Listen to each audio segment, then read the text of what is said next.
Have you ever heard of Camp Pokémon? No? Aww. What was the first Pokemon game that you played? Most of you probably said the classics on the Game Boy Advance, or the DS. Some of you may have said Pokemon Go, since that was huge a few years ago and introduced a lot of people to Pokemon. But the first Pokemon game that I played was a mobile game called Camp Pokémon. Camp Pokémon was a mobile game developed by the Pokémon Company and released for iOS on the 21st of October 2014, but Android got it about a year and a half after iOS on the 14th of April 2016. 1 point for Apple. The game itself was a minigame collection to teach kids about the silly little animals.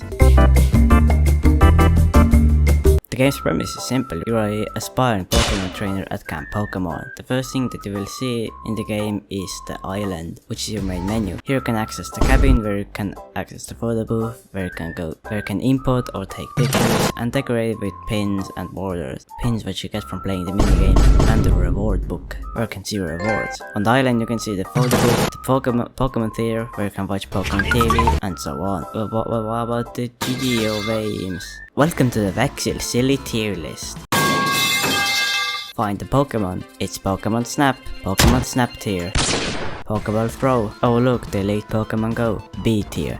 Pokemon Evolutions. Okay, I'm starting to see a trend in the name of these games. I don't know any evolutions, C Tier. Pokemon Focus. I don't know any Pokemon. What is this? S Tier. I like the atmosphere. Bruh. Battle Mashup. It's an original name, B Tier. Pokemon TGC Match. It's the stupid naming scheme again, C Tier. Pokeball Roll. It's Kirby Tilt and Tumble, and it's an original name, A Tier. This was my silly list. If you like this list, comment. Wow, silly list.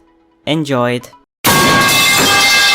The game will receive a few big updates, with the first one being in 2015, which was before the Android version was released. What the fuck? It added things like Pokemon TGC Match and some other stuff. There were a few minor updates later, but on the 27th of July 2017, the game would get its last update, adding the Gen 7 Pokemon and other stuff. But after that, nothing. The game wouldn't get any more updates, and would eventually be taken off the App Store in 2017, only a year after the Android release, which was most likely due to the game not being all that popular, because it didn't appeal to new players. And why do I think that? Well, that's because while doing research for this video, I couldn't find anything about how many downloads the game had, and for a while didn't even find when and why the game was discontinued. Heck, this is the only result that mentioned the year it was discontinued and why. At least from what I remember, the game was actually pretty good, but you know, I was but a stupid little baby toddler. But it's unfortunate to see what happened to a childhood game of mine. This and Pokemon Go are the only Pokemon games that I have played for more than 8 seconds. So I guess that Camp Pokémon is the best Pokemon game ever made. Maybe because the game isn't shit.